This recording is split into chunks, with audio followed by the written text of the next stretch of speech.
when I am in Bangladesh আমি আম্মু, কিন্তু যখন আমি বাহিরে বিদেশে থাকি she calls me mommy. I have a special needs daughter. She has learned so much from environment, and I want to thank প্রধানমন্ত্রী from my heart that উনি প্রতিনিধিদের জন্য অনেক সুযোগ করে দিচ্ছেন আমাদের এই বাংলাদেশে, যেটা আমি মনে করি it's a very new concept. আমাদের প্রতিনিধিদেরকে আমরা লুকিয়ে রাখি, কিন্তু আমাদের প্রধানমন্ত্রী ওনাদেরকে স্বীকৃতি দিয়েছেন।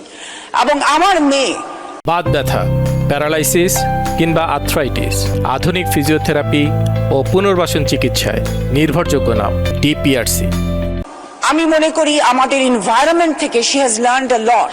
She's a special needs, but she knows 2 language, and not just that.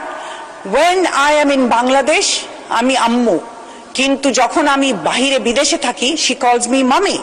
So she has learned to differentiate between the 2 language which she has learned. So I think প্রতিনিধিদেরকে যদি আমরা আরো সুন্দর সুযোগ করে দেই আমাদের এই দেশে, তাহলে ইনশাআল্লাহ আমি মনে করি, আমি আমার এক্সপেরিয়েন্স থেকে বলছি যে আমাদের প্রতিনিধিরাও এখানে আমাদের বাংলাদেশে অনেক কিছু করতে পারবেন।